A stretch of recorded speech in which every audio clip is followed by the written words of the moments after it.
Welcome to the Westport Library. Today's program will begin momentarily. Supported by Verso Studios, created locally and shared with the world.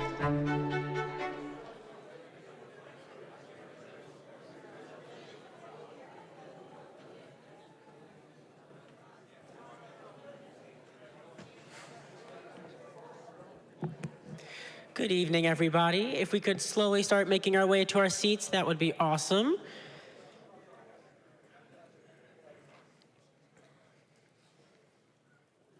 Thank you. Good evening. I'm Alan Archer, and I'm here to welcome you to the Westport Library for the screening of Stepping into the Shade docuseries. We would like to thank the Westport Library, including Bill Harmer and his wonderful staff, EJ, Alex, and Melanie. We would also like to thank the Buzz Events for working with the library to make this a successful event, and our vendors, the Tobacco Museum of Windsor, Connecticut, El Puerto Cigars of Yonkers, New York, Orange Cigar Lounge of Orange, Connecticut, Crespo Whiskey and Wine of Dobbs Ferry, New York, Branford Distillery of Branford, Connecticut, Jerky's Jamaican Restaurant of Stamford, Connecticut, Tips and Glasses Bartending Services of Windsor, Connecticut. And please be sure to stop by the vendors to support them in any ways you can. That would be awesome.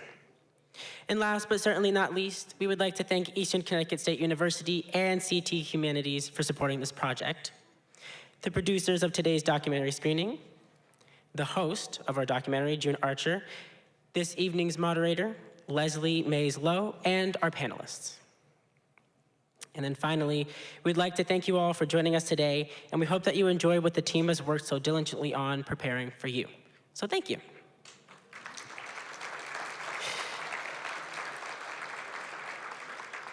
Now I would like to introduce to the stage Brian Day and Kristen Morgan, some of the producers on this documentary.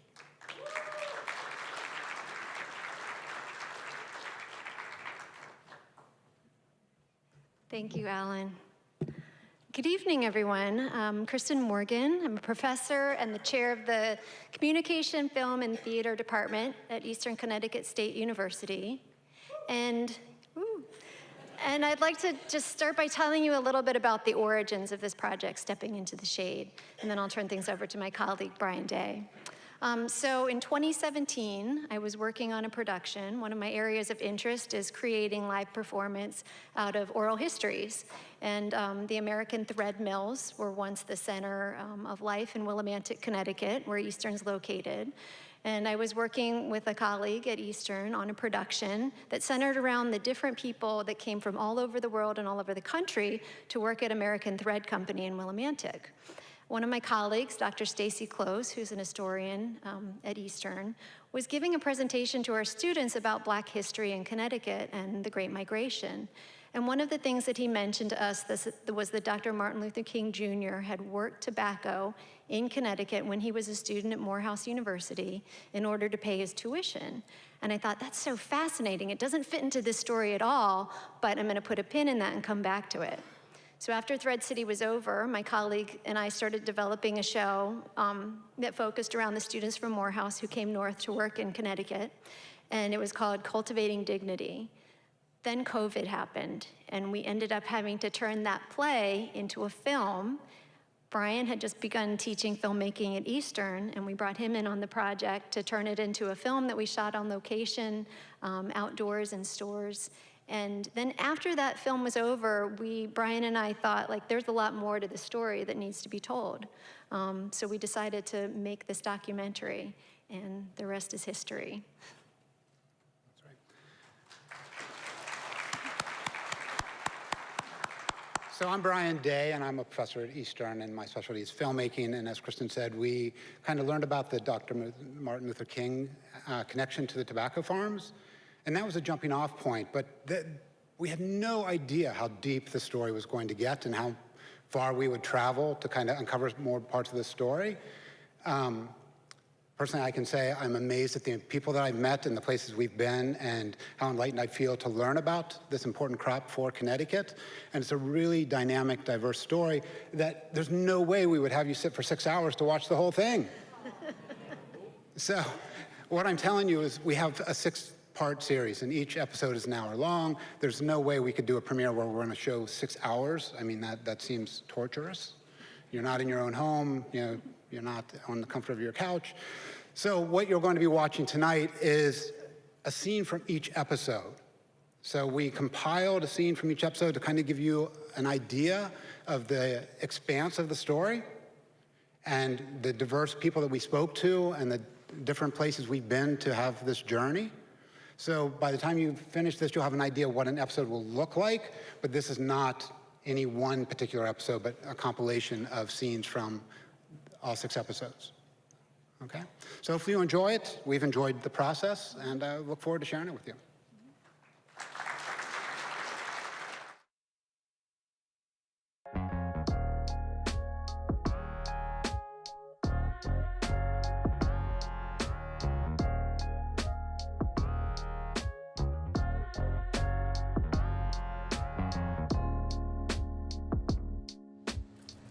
Fellas, it is a pleasure, a privilege, and an honor to sit with y'all here at the lounge. What was the inspiration for opening up your own cigar lounge? I took a flight to the Dominican Republic with my father-in-law. So he out there looking for land and stuff. And we sitting there, I saw this old little Dominican dude sitting there smoking. I'm looking like, he looked like he chilling. So I went over, gave me a cigar, lit it. I didn't know what the hell I was doing. Gave it to me, smoked it, had a little rum with it. Ever since then, I've just been like hooked on it. Now, did either one of you know that the famous cigar wrapper comes from exactly where we live, Connecticut, from the Connecticut River Valley? Were you privy to that before falling in love with smoking cigars? Well, my sister worked there, but I never knew anything about it. So when I went to Dominican, it was actually a Connecticut wrapper, smoking. I had no idea. I brought back maybe 15 boxes of cigars. Didn't know anything about them, didn't know nothing about no humidification. Nothing. So they got hard, I threw them away. Well, I've known about Connecticut and cigar industry since I was a little kid, man, because I was a child. The buses would come down from Windsor and pick up kids who worked tobacco up there in Windsor when I was a child. My parents let me work tobacco, but I saw it happening every day. And then I went to high school, I had a friend of mine named Joe Thrall, and his father owned the Windsor Shade Companies up there off Kennedy Road in Windsor. That whole farm area, that was his company.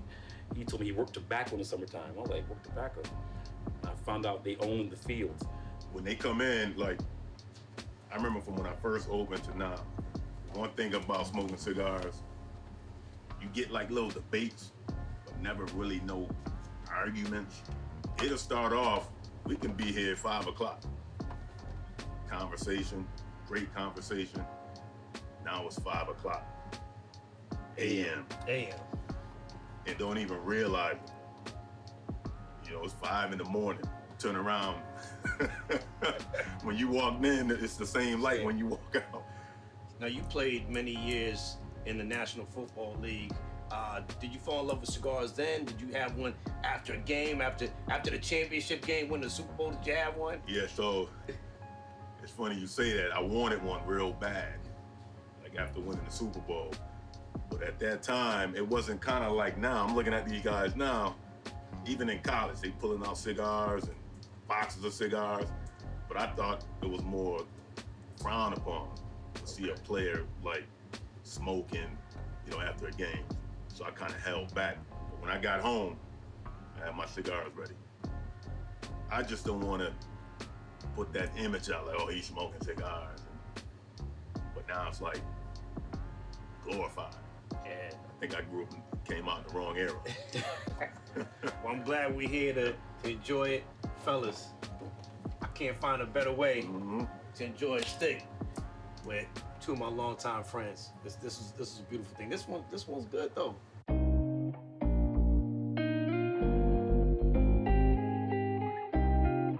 I just want respect for the glow. I think I got it right this time. I can finally ease my mind. Yeah. Only once in a lifetime, step into the shade, step into the shade. All around the world, you will find Connecticut's mark on cigars. The tobacco, developed and grown in the Connecticut River Valley, became the best tobacco for cigar wrappers in the world. I'm June Archer, and I'm on a journey to learn the history of Connecticut tobacco and the stories of the people who toiled in the soil.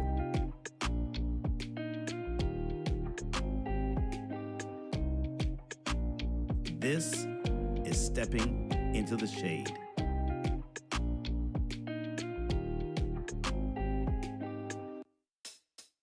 Shade tobacco is the most labor-intensive tobacco to grow and thus the most costly. It is also the tobacco that HBCU students worked on when they came to Connecticut. Throughout this journey, I have been searching for an active shade tobacco farm. I found one in Southwick, Massachusetts. Unfortunately, this may be the last shade tobacco farm. So Dwight, tell me where we are and tell me what we're watching happen right now. This is my Solaranta tobacco shed where we are sewing up our shade tobacco. The trailers come in here and drop off the baskets from the field. They put on this bench here. These two people take the tobacco out of the baskets and lay them here for the sewers. The machine keeps running and we form a continuous string of sewn tobacco. And down there, the hangers are hanging the tobacco on nails from the 2x4s back and forth until we slowly fill up the shed. Now you are one of the last of the breed of individuals who are doing shade tobacco. Your process is a little bit different. Take me through it. You're stringing it, and tell me about the process of how you actually curate and cure the tobacco. Okay. Well, like I said, this is how we string it up here. Then I will have, I have fires that are in the front of the shed, and that provides the heat necessary to cure the tobacco. And then I have fans which blow the hot air over the top of this tobacco. The whole room is sealed in plastic. And I can control the temperature and humidity in here that way. So you've been doing it kind of like solar power way before solar power was a thing, no? Yeah, that was a system that's developed in the 1960s to use this heat from the roof. Solaranza is a Spanish word that means roof. And that cuts down on our fuel bill significantly. So it's more efficient that way. Now you say you learned it from your dad. How many generations back does this farm go? Well, my great-grandfather bought property here in 1870. Okay. And of course there was no shade tobacco at that time. He was growing the broadleaf tobacco. Okay.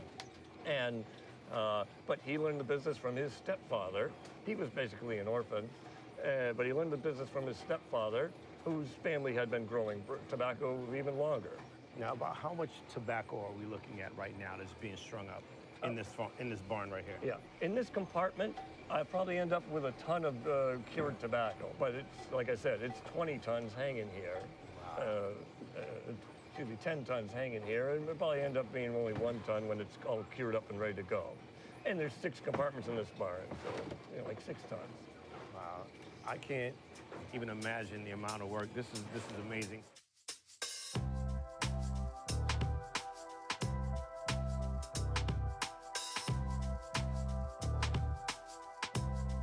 So Dwight, we are now stepping under the shade. How difficult is it to grow shade tobacco? Well, because the leaves have to be pristine, undamaged, unblemished, in order to be marketable for the cigars, everything has to be done by hand here in the field. The process hasn't changed much in 100 years. The leaves have to be carefully picked and stacked into the boxes here, and that requires a lot of labor. So now, as you mentioned labor, how did you go about getting labor to come and actually work on the farm? Well, traditionally, when I was a young boy, we used local teenagers and college students. And there was a lot of them around because it was the baby boom generation. But as that has tailed off, there's been a shortage for us for labor. We've moved to getting offshore labor through H-2A visas, Jamaican men. I still have some local kids around or some local people, but the backbone of my crew has been the H-2A laborers from Jamaica. How often would they come back? Oh, some of the men have been with me for over 30 years. Wow. You know, and that's really the key to the operation, is having experienced help like that. They can teach the newer fellas what to do, and they know what to do themselves. And it's almost as if they run the crew themselves. So it's very advantageous to have experienced men like that. Can this shade tobacco process be duplicated? It's been tried in other parts of the world, you know, and they do that, but they'll get leaves for wrappers, but they will not taste the same as the tobacco that's grown around here in the Connecticut Valley. It's something about the soil, it's just a taste that the market likes, and if they could do it someplace else, they would, because this is the most expensive place in the world to grow tobacco because of all the labor involved. Dwight, thank you for allowing me to step into the shade here. It brings back memories. I'm gonna take a walk, man, and just take a cruise down memory lane. Hey, enjoy yourself. I appreciate you, brother. Thanks a lot. Yes, sir. Yes, sir.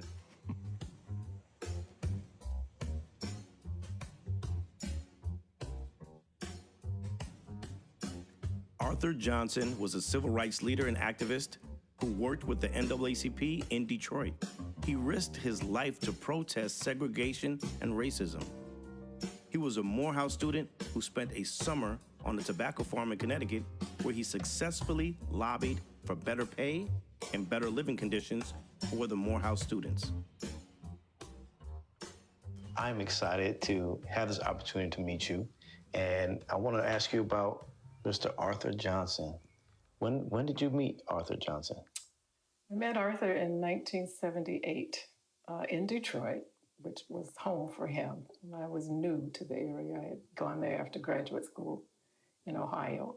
And I met him actually at Wayne State University. I was working there. I met him at Welcome to Wayne. So you met at Wayne State. Now, Arthur was from? He was born and raised, he was born in Americus, Georgia. Then he moved to Birmingham, Alabama. And he left Birmingham, never to go back home, first by going to Morehouse College, which was very important in his development. Now, what did he tell you about Americus? Did he ever share any stories? He didn't like Americus, and he didn't like the segregated South and the injustices he saw there. What he did like was family, and he was very close to his maternal grandmother. And then going to Morehouse under the tutelage of Benjamin Mays, you couldn't help but to make a difference in our society. That was what Morehouse men did and continue to do. And they continue to do. They have a really rich history of showing young men of color the way. So how did he even get into Morehouse? Like, what did he ever talk about the decision to go? Absolutely. It was one of the professors, Professor Tillman, came to his high school, Parker High School in Birmingham, Alabama, and he spoke to the students. And Arthur immediately said, this man is well-dressed, well-spoken, and he carried himself almost regally. And Arthur said, I want to be where that man is. The family had no money to send him to Morehouse. Arthur was the first to finish high school in his family. And so just to go anywhere for college was a big step. And to think about moving from Birmingham out of state to Atlanta was practically unheard of. He has said, or he used to say even his classmates know this story. He arrived in Atlanta at Morehouse with 2 pairs of breeches, is what he would say. So he didn't have much. But the foundation and the education and the exposure that he received at Morehouse proved to be invaluable to him, and I would say to society and to the contributions he later made in Detroit. And one of those jobs led him to Connecticut.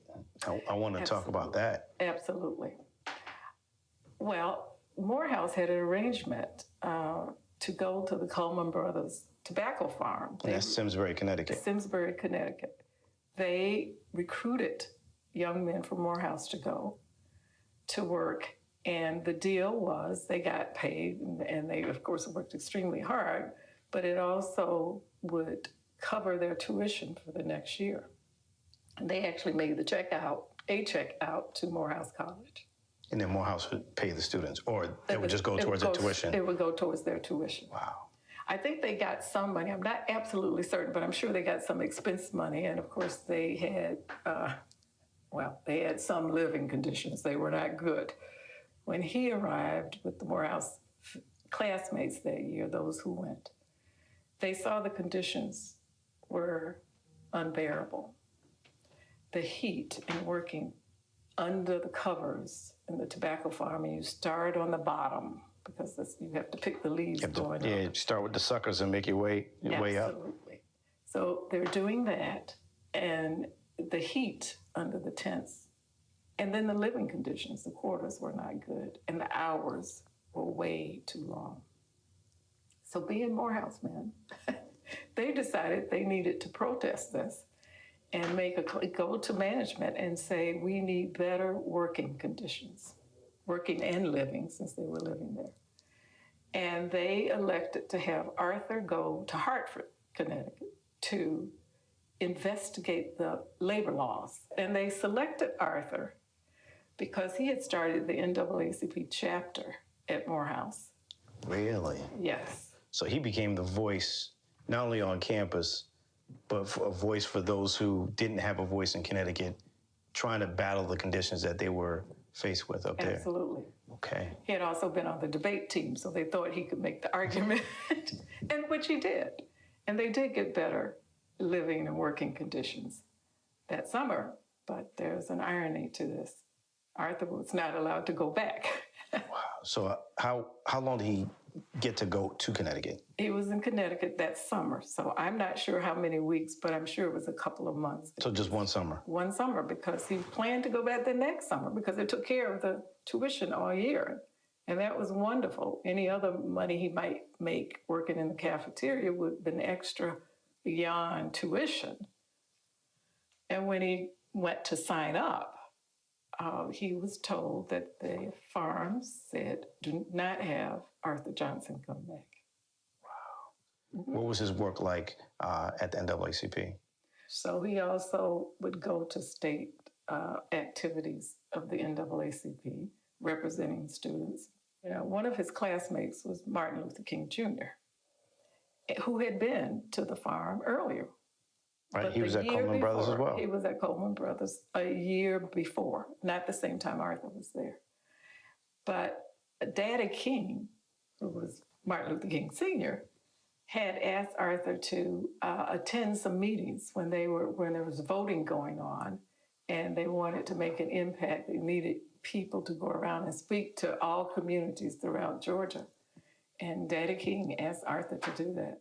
You mentioned Arthur growing up in Americus and fighting that battle in terms of just equity, inequality. What was the thing that really pushed him to continue to fight for the people's rights, to make sure that people had equal rights, equal opportunity, and all that he was fighting for in the name of just wanting the world to be a better place for people of color? Well, first, I think he got his inner strength and belief and faith and hope from his grandmother, Elizabeth McFarland, his maternal grandmother. And she was a domestic worker, but she was quite regal in her presence and walk, and she carried herself with great dignity. And he adored her. And then as a youngster, he was a paper boy. He was carrying papers for the Pittsburgh Courier. And the Pittsburgh Courier at that time was a black newspaper, but it was filled with articles from W.E.B. Du Bois and Thurman. And so he read, although he had to deliver the papers, he started reading, and he read, and he was just entranced by their words about freedom and fighting for injustice. He had a way of telling people what they needed to hear, whether they wanted to hear it or not. Someone said, you know, before Arthur throws a brick at you, he wraps it in velvet. I love that. So he would deliver the message and point out what was wrong and what needed to be corrected. But he did not have to speak loudly, he spoke firmly. And he always put the work in.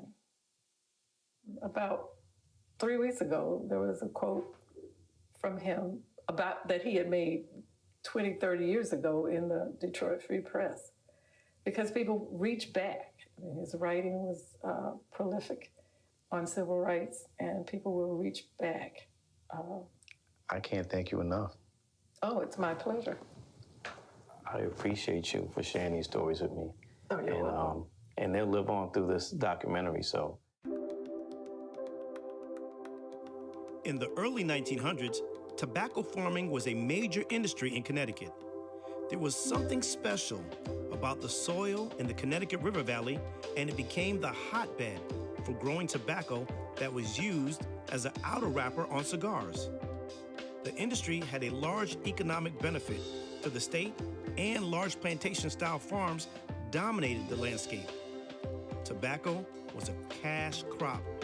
How did you get involved in learning about the tobacco industry as it pertains to Connecticut? Yeah. Because that's something that you either picked tobacco as a kid or your family picked tobacco. What initially struck me was seeing the sheds out by the airport being demolished, making way for that Amazon warehouse. That really, established for me a new curiosity. To me, that was sort of connected to the stories that people were telling about tobacco in the state, because there's kind of a romantic, mythological narrative about tobacco that if you don't fit into that narrative, you're kind of lost. Tobacco has kind of always been a part of the U.S. economy. Okay. Even during colonial periods, tobacco was so important, it was even used as currency in the colonial period. So tobacco has never been, marginal to the U.S. story. And tobacco has been grown in Connecticut for a long time because of the favorable conditions here for agriculture. Where the story changes, though, is in 1900. Okay. And this is where I found out that the shade-grown tobacco, the tropical varieties grown for the wrappers, the cigar wrappers, these really broad, flexible, delicate leaves that give the color and flavor to cigars that are the most prized, forms of consuming tobacco. Globally, right? Yeah. And growers in Connecticut begin to experiment with ways of growing this other kind of tobacco leaf, not just the filler tobacco, the stuff that's smoked in pipes or in cigarettes and things like that. They began to experiment with it because it's so valuable. They could make 3 times as much per acre by growing the shade-grown tobacco, these tropical varieties, than they can growing these other varieties. They really struggled with how to step into a global market, where there were other competition. These were places that had been growing these kinds of leaves for more than a century. How did they learn about cultivating shade tobacco? Where did they get that from? Yeah, it's a 2-part question. Okay. One, or 2-part answer, I guess. One is that they needed to establish kind of experimental processes here in the state for how do you recreate tropical conditions here. Right. This was a project that unfolded gradually at first, but not without the help from people here in the state capitol. Okay. Right. There's a proposal in to fund an experimental plot, $30,000 from the state legislature to develop new agricultural techniques, right? So it's there in New Haven and in Windsor where they built some experimental sheds where they started the first processes for growing, for establishing these tropical conditions, right? The other part is related to trade policy. Where can you sell this? And this is happening at the same time that the U.S. has embarked on imperial war with Spain in the Spanish-American War at the end of the 19th century. The result of that conflict was the annexation, the incorporation of island colonies in the Caribbean and in Southeast Asia, the Philippines, right? And these two areas were some of the most important tobacco-producing areas of the world, right? So these were places that had the most famous cigar wrapper growing industries, right? U.S. occupation of Caribbean colonies and colonies in Southeast Asia allowed for Connecticut growers to enter a global market with new favorable trade policies. The only thing that they didn't really plan for was the need for the labor. How did they get the laborers? And when did they establish the fact that they wanted to use women? Yeah, it's a really great question because in some ways, as a historian, you look back and you think, why wasn't this better planned for? And in some ways, it was an afterthought. Because it was growing so fast. It's growing so fast, right? Yeah. And so the first workers for the tobacco industry were from Hartford, here.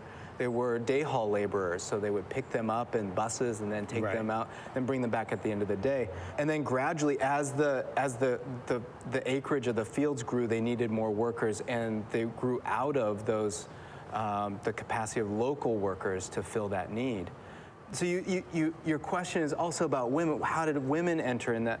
And what the growers found out about tobacco cultivation, there's all these really specific processes. Right. There's the caring for the plants as they're growing. There's picking and tending. There's stripping and threading, right? There's the drying and the packing, and all of those processes they were filled with different kinds of people. Gotcha. And part of it was on the expectation of the growers, and this kind of, gendered labor, where field work was men's work. Right. And the threading and drying of the leaves, that was women's work. Right. And because it was sort of in shade in the sheds, in the drying sheds. So when we see these different patterns of people coming through, they really represent different ways that growers were solving that problem. At the peak of Connecticut's tobacco growing days, was incredibly lucrative and a major driver for the state, and was reflected in the kinds of celebrations that the state used to have. This tobacco festival here in Hartford. Wow. Yeah, people would come from across the country to Connecticut just to come here and check out the tobacco production. Right, and there was like a tobacco queen, like a beauty contest, and it was a big deal. We need to bring that back. It was a big deal. It was a big deal. We talk about diversity, equity, inclusion these days, but why is it important? Like, I'm going to ask you as a historian, why is it important for us to share these stories and know about these things now? It's important for us to tell stories about the past that create multiple access points, right? And if we just tell a kind of story about Connecticut that is a kind of like a romantic New England kind of story, it doesn't leave space for a lot of people who came in because of worker programs, right? Because of all of those different labor migrations that generated enormous wealth for people here in the state. And when we do that, we give the young people today an anchor, right? To demonstrate to the public and to themselves and their peers that you belong. You belong here. Jason, I appreciate it. Oh man, thank you. This has been amazing.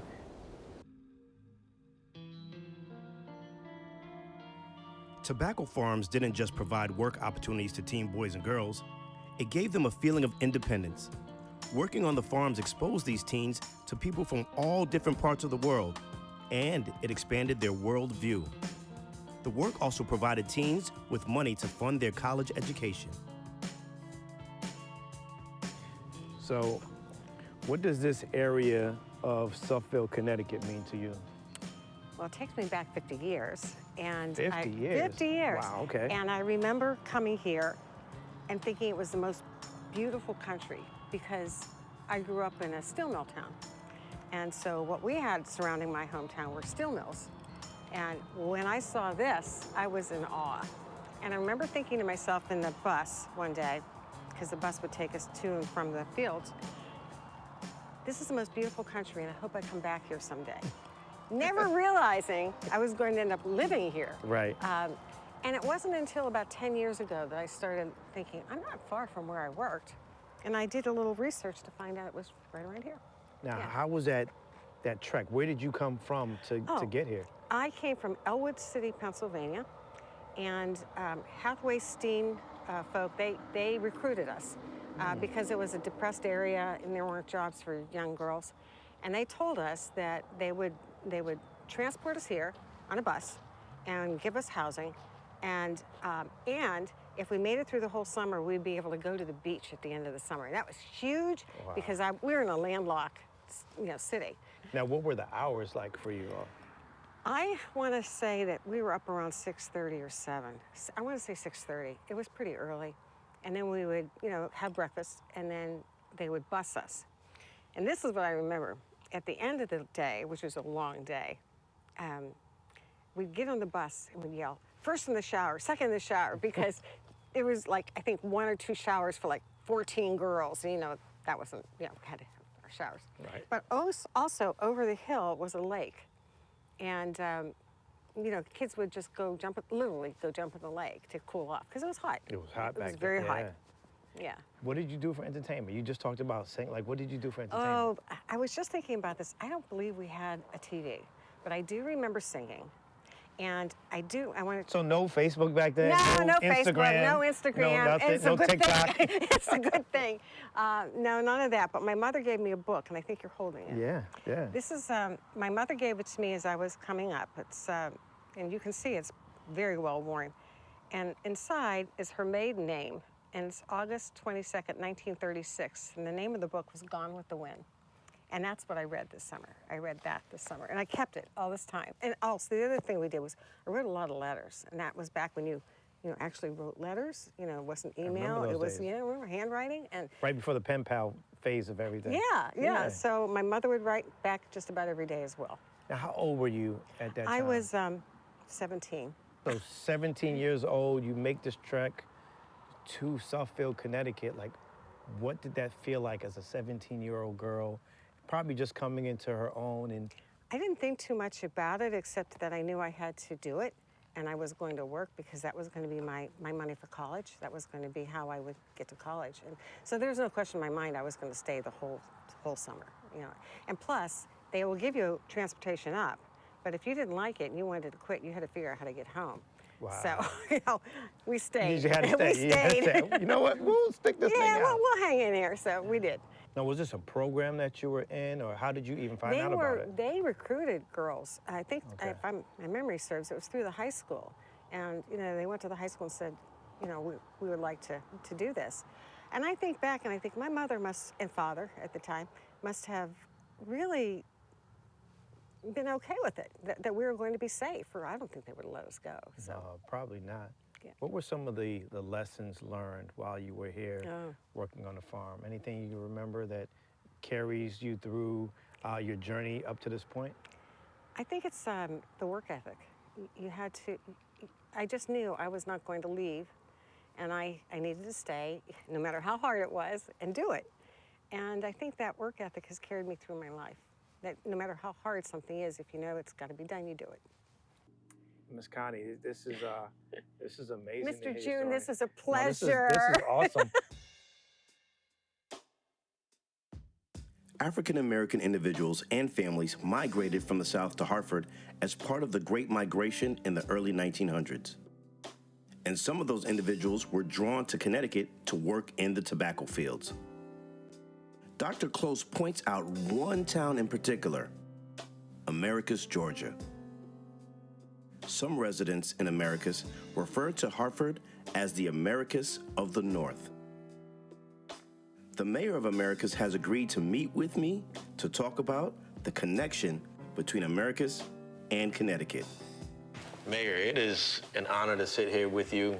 What is your connection to Americus and this region down here in Georgia? Through my mother's family, so a maternal connection. I actually grew up in the Atlanta area, East Point, Georgia.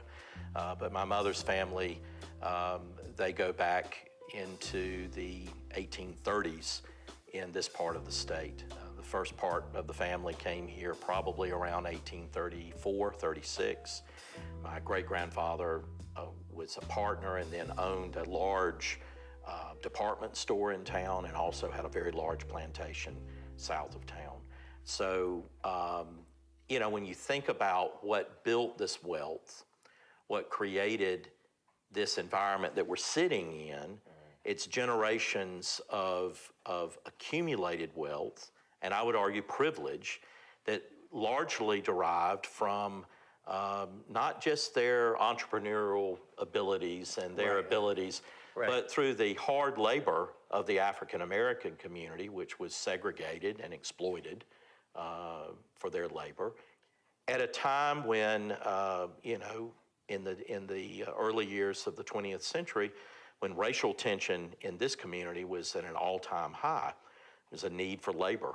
There was a demand for labor here that was not being met, especially as we move into the First World War era and the effects of the Great Migration and exodus of large numbers of African Americans to the North and Midwest. You know, the state passed fairly stringent vagrancy laws that were targeted at African American males in particular, that said that if you were not gainfully employed, visibly so, if you were out loitering in a pool hall, perhaps, the state could round you up as in violation of the vagrancy law, and you could be imprisoned and then made to work on farms. So in 1912, in the fall of 1912, the police chief at the time, William Barrow, led the police to raid an African-American pool room on Cotton Avenue, rounded up a group of African-American males who were probably drinking beer and playing pool, something that I do. Right. Minding their own business. Minding their own business. Enjoying yeah. their own company and entertainment. Something that you would find me doing today. Right. You know, so. Rounded up, marched down the street to the county courthouse, to the jail, and they were locked up. And an article appeared in the paper, I believe it was the next day, talking about what a shame it was that you had these shiftless, lazy African Americans, Negroes as they were called. If we zoom ahead to the summer solstice of 1913, longest day of the year, an incident took place involving that same chief, William Barrow. And a young African American by the name of William Redding was tending a team of horses and wagon, and Barrow came along and ordered him to move along. That there was a scuffle between the two. William Redding, apparently, according to the testimony, panicked, using the chief's gun, shot the chief, and then a chase ensued. A bystander was killed in the process. He died later, and then William Redding was broken out of the jail by a mob and lynched in daylight 1 block north of where we sit, at the intersection of Cotton Avenue and Lamar Street. And a crowd numbering in the hundreds formed. We're fortunate to have a letter that my grandmother, then single, was writing to her future husband, my grandfather, who was at the University of Chicago at the time. It was mailed on June the 25th, 1913, from Americus at 7 p.m. Wednesday afternoon. Dear Mr. Hale, be glad that you are fortunate enough to be away from Americus, and be especially glad that you were not here Saturday night. Oh, it was terrible, double underscore with an exclamation mark. Saturday afternoon, a Negro shot the chief of police, and Saturday night, a mob made up of the lowest people here forced, question mark, with a question mark, the jail, and lynched him in front of Bailey's store. They must have shot 200 times. You see, it was back of our house just a block. When she says shot 200 times,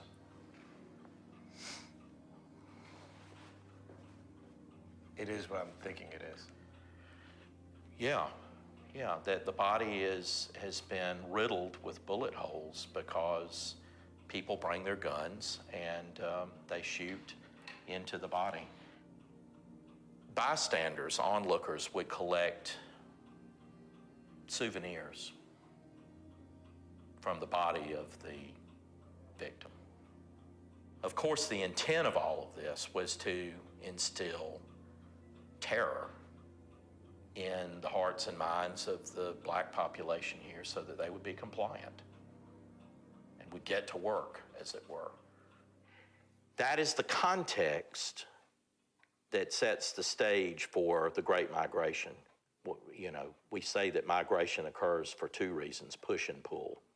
Well, there was certainly a push out of this place. Right. To escape this place.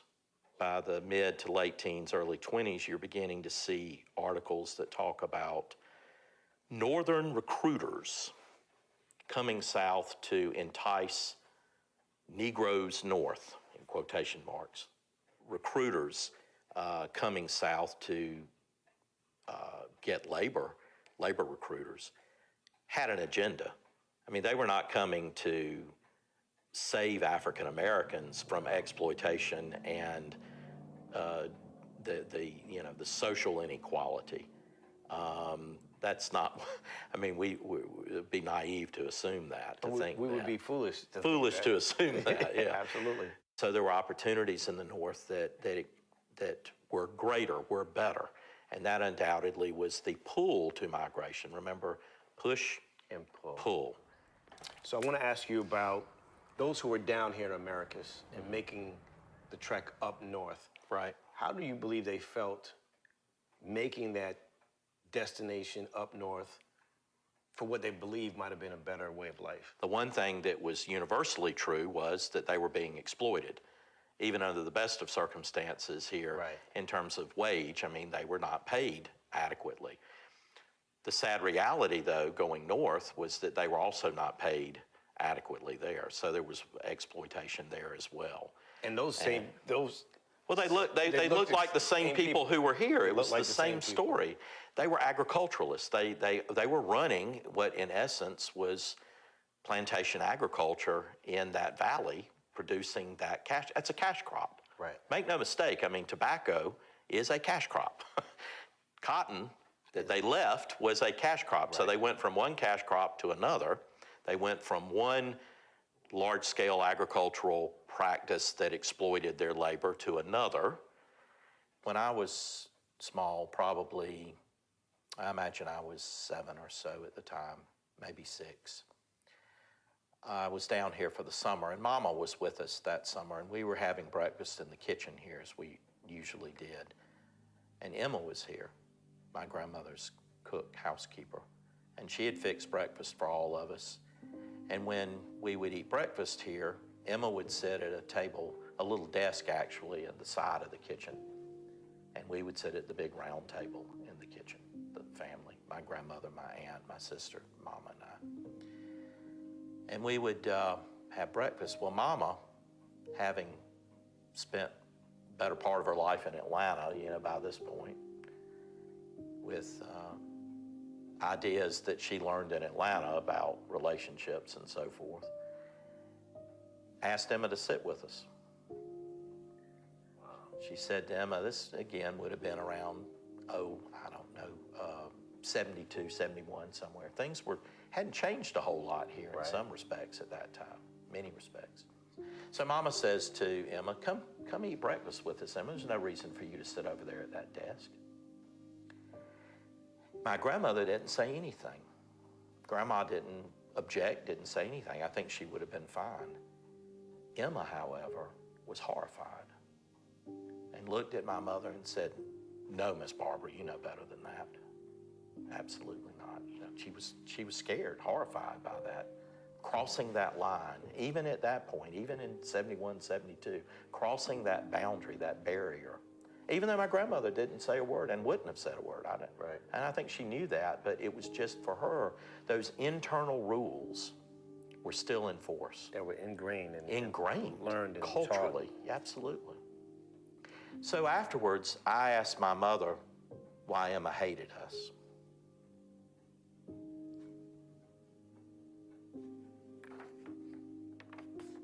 And it was difficult.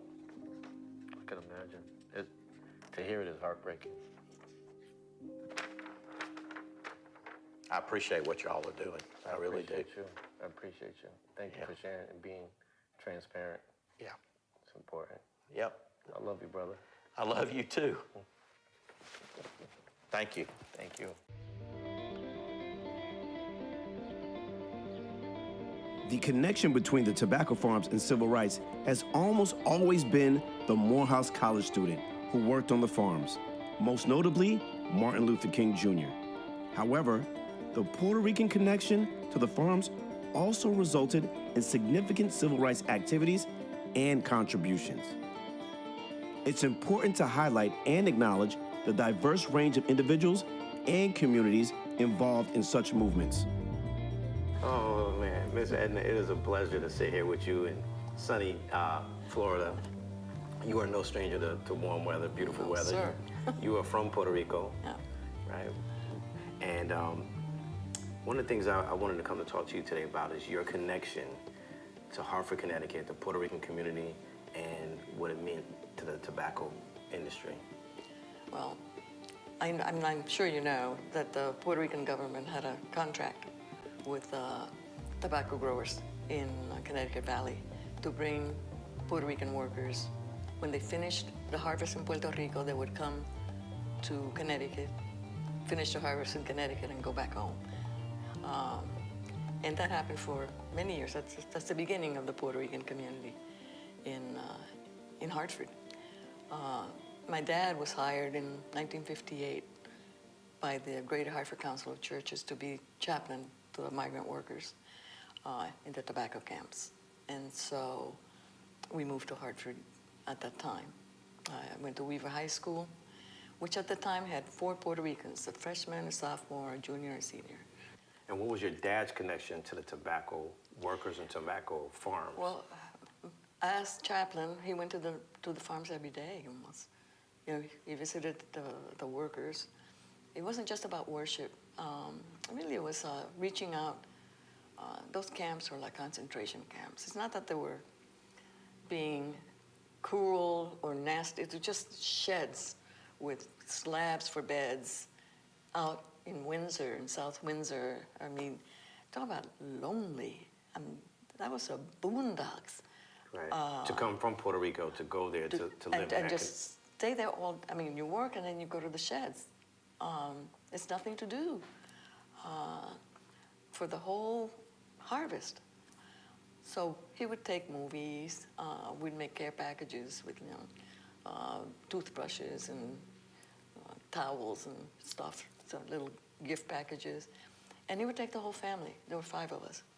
I was the oldest. And take my mom. So they would see family. So, you know, we would visit for a few hours with them. And then that was on the weekends. And then in other days, he would just go and worship and do whatever. Did they need letters home? Did they need, he was really a social worker. Right. Because they had no access to any other services. But what about the culture? Like, how did they bring their food over? How do they bring their What music food? over, their entertainment? What music? What entertainment? The frogs, the crickets. You kidding me? At least in those days you had fireflies. In Connecticut had beautiful fireflies. Now they're gone. But no culture? Like There was nothing. Just the barracks. And that was their stay at the harvest. And so little by little, those people started to not go back because, it's a settlement in Hartford. They finally found a little footing, number one. Number two, actually number one is they didn't have the money sometimes to go back because they were supposed to cover flight and medical, and none of that really happened. So a lot of these folks got stuck in Hartford. So that migration to come to work in Connecticut on the tobacco farms ended up with just them being stuck. Yeah, for a lot of them just being stuck. So the Puerto Rican government intervened because it's a breach of contract, and also asked for minimum wage for them. And the tobacco companies must have laughed. I mean, I could just see it. Minimum wage? What is that? Yeah, what is that? So let's just say the contracts were ripped up. But your legacy is deeply rooted in Hartford because Oh, you yeah. were a principal at Betances School. I want to eventually. ask you about that. Like, how did that come about? For the longest time, when that migration started, a lot of kids started hitting schools that didn't speak English. When I was there were very few.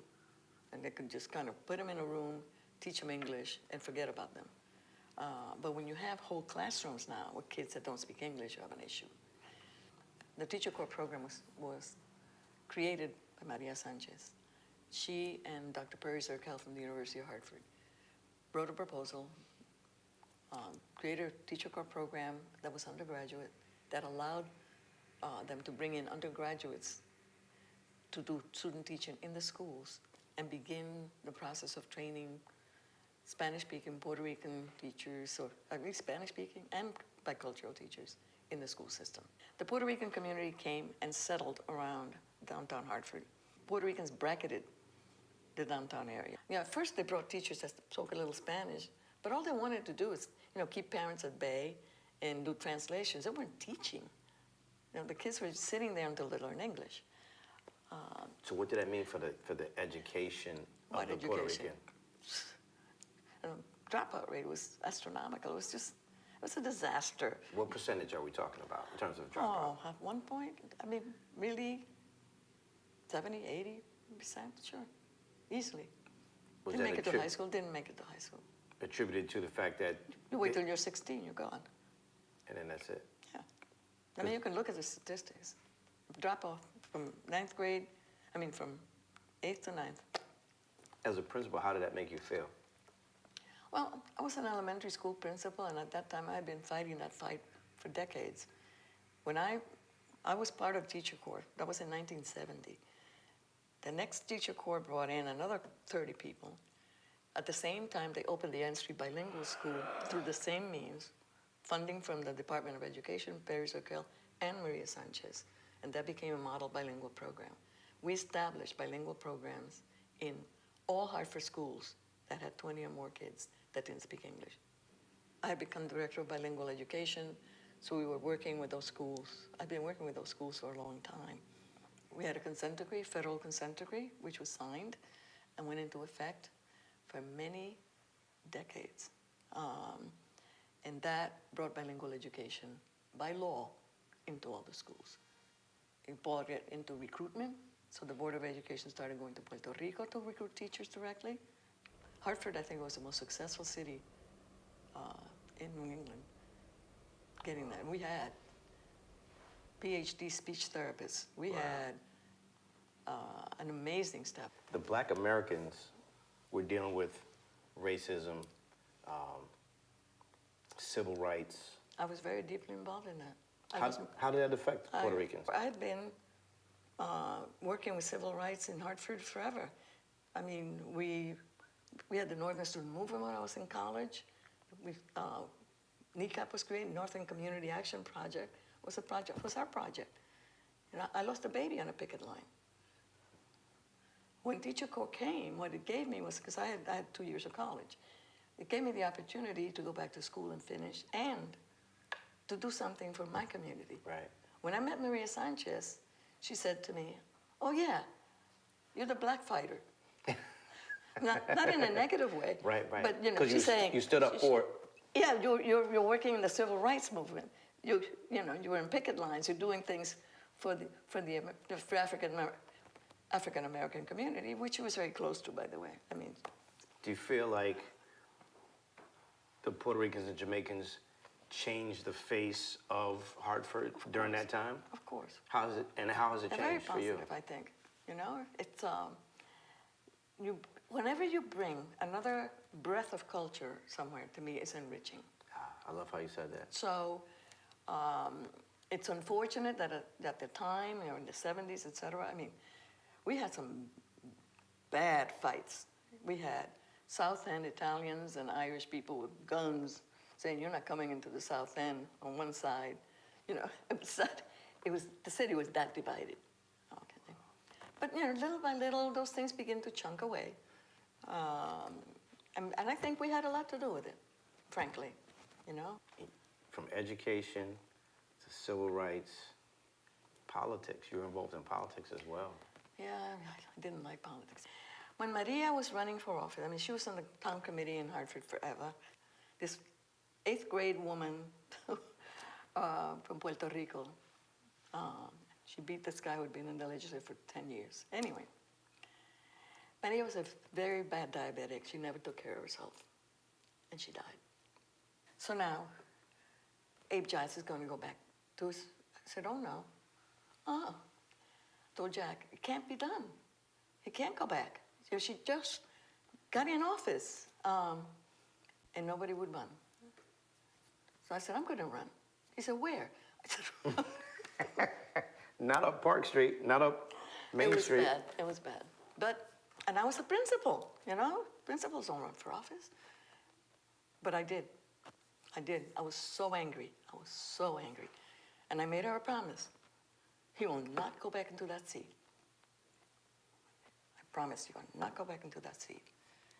And so we mounted a campaign. So I went into his district, and I went and I knocked on every house. I skipped his, okay? We had a month in the middle of winter to put together a campaign. It was a special election from Thanksgiving to January 2nd or January 1st. For the election would be held. 1 month. I won by 11 votes. 11 votes. But you won. I beat him. I beat him. And then he never went back to office. It is so humbling to meet you and speak to you, Ms. Edna. Thank you so much. Oh, thank you for all the work that you did. Oh. It didn't go unnoticed, I promise you. Oh. And we are better for it. Leaving Jamaica in the 1940s and coming to Connecticut to work on the farms must have required courage and determination. America is a country that was created by people traveling a great distance, seeking a better opportunity. The question is, what kind of person embarks on such an adventure?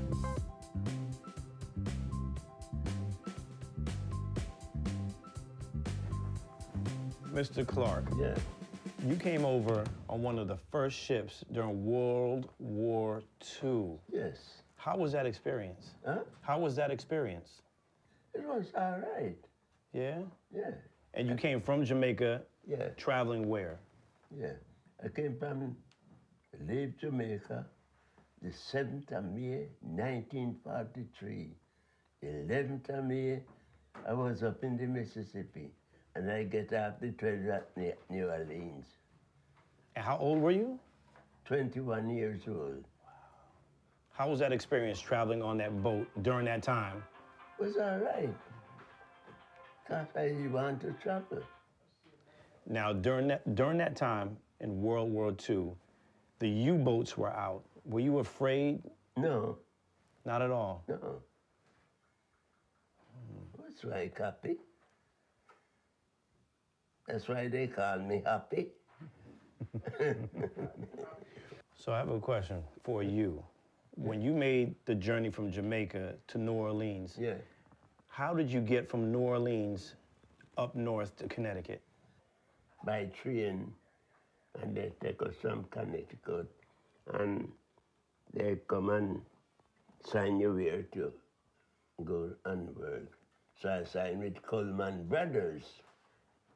To pick tobacco? And I went to Granby at Indian Head Farm, work on tobacco, shade grow tobacco. And how was that experience? It was all right. They have to teach us what to do. So I worked there. That's where Martin Luther King worked at Indian Head Farm. That's where I met Martin Luther King.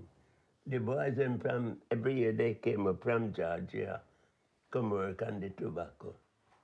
And that was Morehouse College they The came college from? was in Morehouse College. Morehouse Camp, that means Morehouse College. Morehouse Camp in Simsbury. And they transferred them to other camp to work. And Martin Luther King worked on Channel 3 at Indian Head Farm. That's where we met all the boys, talk with them and think we worked there together. What did you think about Martin He Luther was King? a young man serving Prime Minister. They was young, because they was all college boy. They came up here, the girls, the white girls used to come up here too and work on the tobacco from the South.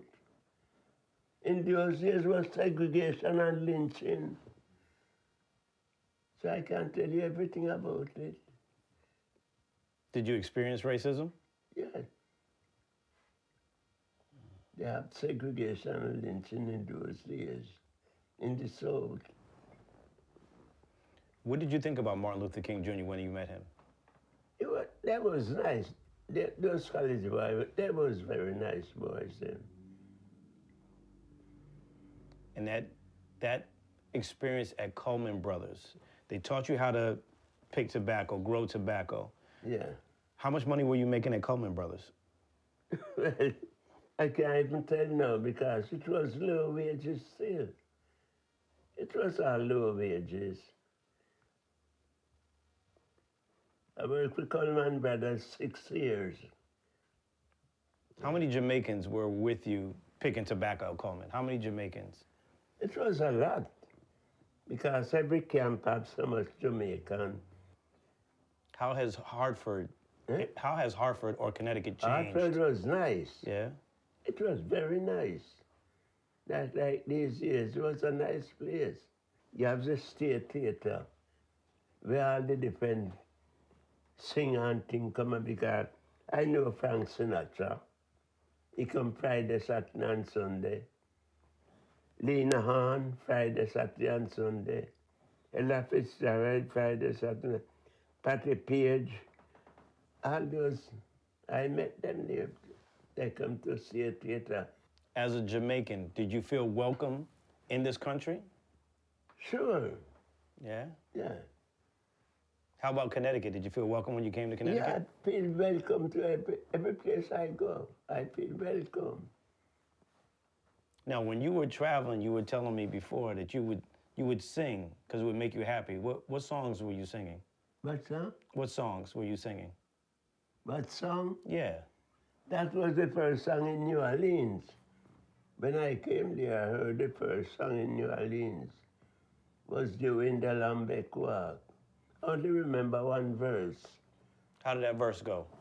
Every little Lambic walk, every moon and every night, you will find them all doing the Lambic walk. Hey, everything is slow and easy. Do as you damn well please. Why won't you make your way there? Go there and stay there, yeah. That's only one verse I know the two. I remember everything.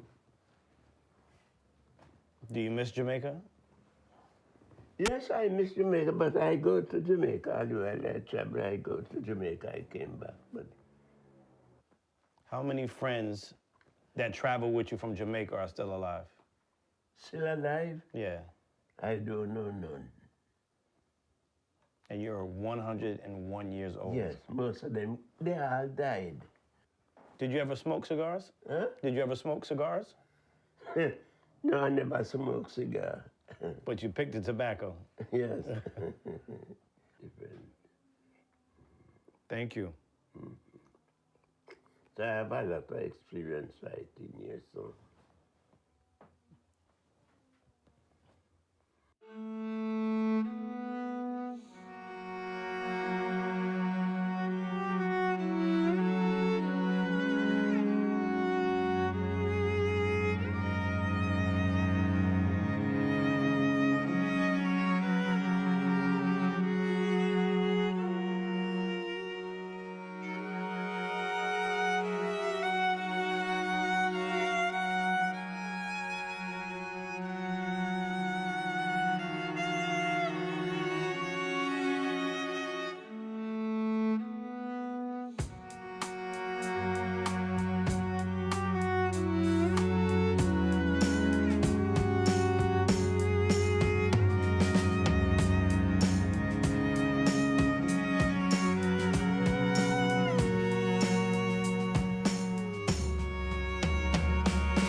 Gotta say, there was a lot of things in there that I just found out today that I just didn't know about tobacco and the history behind it. That's very, very interesting. I would like to introduce a face some of you in the audience may know, who has been on CT Airways for nearly a decade. Television journalist Leslie Mays.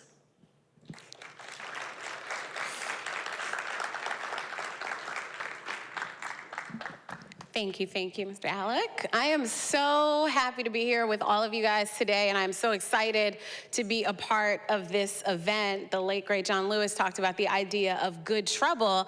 I'm excited today about the idea of some good shade and talking about how shade tobacco has made such a difference in the story of Connecticut. Is a story that a lot of people don't necessarily know, and we're gonna learn more about it today. So I'm excited to call up the folks who are gonna be a part of our panel today. So if they could join me as I call their names. We'll start with Dr. Jeffrey O.G. Ogbar, who is a Morehouse College alum. Clap it up. He is also the director for the Center for the Study of Popular Music at the University of Connecticut. Up next, we have Dr. Fiona Vernal, Associate Professor of History and Africana Studies, also at UConn, and Director of EPOC, which is Engaged Public, Oral, and Community Histories. Up next, we have our filmmakers, our producers, Brian Day, who is an Associate Professor of Filmmaking at the Department of Communication, Film, and Theater at Eastern Connecticut State University. And Kristen Morgan, who is the Chair of Communication, Film, and Theater Television Department and Professor of Theater and Performance Media at Eastern Connecticut State University. We also have Mr. June Archer, who's going to be joining us. The gentleman who led us through this entire program and is a part of this series. I don't know how to introduce you. I didn't write anything, so I'm going to say he's Mr. 1128. He's Mr. All Things Entertainment, Fun, all the fun things, 100 Women and Men of Color, Connecticut Native, all the things, and our host through this. And Mr. Chambers is also here, Michael Chambers Sr., who is a former cricketer, who is the co-founder of the Cricket Hall of Fame. And I did a story at the Cricket Hall of Fame, and so fun fact, I was inducted as a member of the Cricket Hall of Fame. I've never played the game in my life, but did a story and was inducted, so we are so happy to hear from you in this discussion today. So we are going to get started in just one moment. I think, so as I take my seat, June, I think I'll start with you. We saw you guide us through this series. You were all over the place, right? North Carolina, Rhode Island, Georgia, and you did a lot. You talked to a lot of people, but I don't think we really explained like your connection to this film other than telling the story of a place that is, you know, your childhood backyard. So talk to us about how you came to be connected to stepping into the shade. Well, first of all, thank everyone for being here. Hope that you enjoyed what we put together. I was doing an artist in residence at University of Connecticut, thanks to Dr. Ogbar, and I did one at Eastern. And after meeting Brian and Kristen, they asked me to talk to them about a project that they were working on. And I was intrigued from the start because they led with it being a story of immigrants coming from Jamaica working on the tobacco fields. So one, my parents are immigrants from Jamaica, and two, I spent 2 summers working on tobacco farms, and they had me there. And when I asked them about how deep they wanted to get, that's when I kind of strong-armed them. I said I wanted to be executive director because I knew all the Jamaicans that they needed to talk to. And, and they obliged me. And as we began to travel and I was learning things, I would go back to my parents and tell them about, you know, the first ship from Jamaica almost getting bombed by Hitler, and they didn't know about that. And as we were diving into it, and some of that information, Lance Johnson, we had the privilege of interviewing him, would just share these stories. And as I continued to dive deeper and all of our staff on hand, we just fell in love with the story. And at one point, we just called us a love story. There's a lot of sad stuff that you saw today, but the whole thing is not sad. The whole thing is not bashing tobacco. It is really a love story about all the people who came to this country, especially Hartford, and brought their culture, their music, their way of life, and just really made an impact, and how this one cigar impacts the world.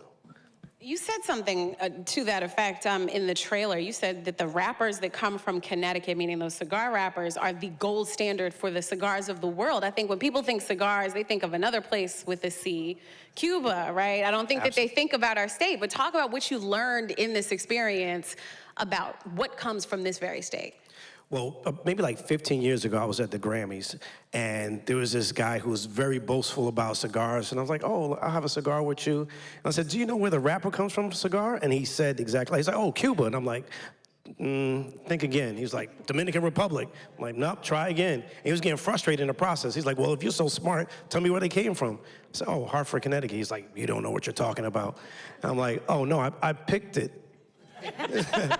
For 2 summers. That might be the leaf that I actually picked. And as we went to different parts of the country, we made it a point to stop in a cigar lounge or shop, especially those that were owned or operated by people of color, because we wanted to be intentional. And that was the first thing that we asked the owners and asked those who were partaking in the cigar smoking, like, do you know where the wrappers came from? A lot of people did. A lot of people did not. And it's funny, when you go back, if you guys ever go to a cigar lounge or store, you'll start to see and notice a lot of the wrappers and cigars say Connecticut on them. So now that's gonna be the thing that we're all gonna look for. We're gonna tell our friends, this is from Connecticut. Look, you understand, there's something really special happening here. I want the audience to know that there's also gonna be time for questions as for our panelists. So if you have something you're thinking about, something that the screener brought up for you, feel free to we'll get you a microphone and you'll be able to ask your question to the panel. So it's right over there. So that's where you'll go when it is time for the Q&A. I wanna go to our producers and ask you, I mean, this is such a dynamic story, but I think also one that is kind of unknown for some people. So when you're thinking about putting a film like this together, like, what are the steps that you take to try to introduce this thing that a lot of people here know, but everybody else doesn't, to make it understandable for a larger audience? Well, neither Brian nor I are from Connecticut. I grew up in Virginia, so I know tobacco from Virginia. I didn't know anything about this until I was introduced to it here. So I think we're coming to it sort of from an outsider's perspective and trying to tell the audience what we've learned about Connecticut and the people that came here. Yeah, I would say the same. I'm not from Connecticut, and I've never smoked a cigar, so I have no experience with any of that. But it was a journey about people. Really, it's about learning about people and the dynamic story and how it changed Connecticut. And I think that's what we really got into, was how it really changed Connecticut. And everybody that we spoke to, and I have to take my hat off to June, he made them so comfortable and really allowed them to open up and give us so much great material to tell this dynamic story. And what you've seen is just a snippet of how diverse and dynamic the story really is. All right, so we've got 6 episodes of this. Talk some about some of the other things that we didn't get to see here. I know some of our panelists are here in front of us, but are also in this series. We didn't see their segments. Talk about some of what else you go through in Stepping into the Shade. Okay. So yes, everybody up here is in the film. You didn't see them today because we had to pick and choose which 6 scenes we were going to show. I've seen a lot of faces here tonight that are in the film. I think what you'll learn is that it's a complicated story, right? There's the economic factor of the early 1900s, that it really was a boon to the state. And then throughout all of the 1900s, really, and even in today, there's still a strong economic boon to the state. But the various labor that came and how that labor had different struggles. And part of that is a cultural struggle, part of that is a work struggle, part of that is a relocation struggle. But we've talked about this a lot, and it might be a rewriting of history, but almost everybody we talk to talks positively about their experience on the farms, even though sometimes they're sharing information that wasn't very positive. So it was, I think that is something the audience could look for. And that's an interesting thought, the idea that there's positive to be taken out of that experience, because as you allude to, and I know you get deeper into in the series, there was also a lot of negative. So Dr. Ogbar, I want to talk to you. As a Morehouse alum, someone who's written an entire book about the migration of Black people to the city of Atlanta, thinking about the Black students who came from Morehouse College here to Connecticut. Dr. Martin Luther King is who most people know about, but there were so many other young Black men who came from that distinguished institution to this state to farm tobacco. Talk about what kind of the general thought is about that trip that they took, with the work that they did, that program that was in place, and how you reflect on it today. Yeah, it's a fascinating story to think that someone like Martin Luther King, who is the son of one of the most prominent ministers in Atlanta, and Ebenezer Baptist Church is a big church. It has a lot of members. He lives in a comfortable home on Auburn Avenue in Atlanta. He has a certain degree of privilege, and yet he's picking tobacco in the summertime in these really rough conditions. And you kind of wonder, like, what really is the motivation there? And it's hard to sort of imagine the scale of wealth in the United States now as opposed to 80 years ago or 70 years ago. And a lot of things that we kind of take for granted, even for a middle class family, like paying tuition. There was no Pell Grant back then. There was no such thing. Like, they didn't have Pell Grants. College was actually something for very privileged people, and the resources, even for a family with some degree of comfort, it made life a lot easier. And also there's the idea of, he got a chance to accelerate his maturation as a young man, right? And this idea of independence, this was something that was critical. It was a social experience as well. You had a number of Morehouse students who bonded living here. And you can see in the letters that King writes home how the maturation, the intellectual, the political maturation, and even he, as this comes up in the documentary, I'm sure, he became a sort of de facto deacon for the guys there. And this is like a teenager who is thinking that he may become a professor, and he's thinking, like, I may become a lawyer. His dad wanted him to be a lawyer, and he thought he might be a professor, but his father did not want him to become a minister. And in these cabins, they were like, hey, Martin, why don't you lead us in prayer tonight? Hey, Martin, why don't you lead us in prayer over this? So it actually it matures him in so many different ways. There's so many different attractive elements to why someone would come down here, but surprisingly, it's transformative in all sorts of ways. There's 2 things thinking about that. Is one, it says something about the cost of college then compared to now, that there was a summer job you could get that would cover all of your tuition for the coming year. Parents now are like, where are those opportunities today? But also think about the idea of having the story like, yeah, I used to farm tobacco and I prayed with Dr. King. No one would believe it, except for folks who know that he did spend that time in that state. But I still think that there's so much to just to unpack, right? When you think about the good in this, but then, we heard from the gentleman about like the bad and the racial dynamics that were at play. And so, Dr. Vidal, I just want to know your take when you think about sharing this story, how important it is that we focus on, the greatness of what this industry meant to Connecticut, but also putting that part of the story to the forefront. I also just wanted to follow up on what Jeff had to say, what it means for a young person like Martin Luther King. His horizon is set. This is not going to be his future. This is a seasonal job versus someone who ends up spending 30 years coming back to this kind of labor. And so I think it's really important for us to remember that there are thousands and thousands upon thousands of people who have had this experience. And what makes Connecticut so distinct is that you don't have to go very far before you bump into someone who's had a tobacco experience, right? These stories are ubiquitous. And so we have the Dr. Kings of the world. We have the young woman who's coming from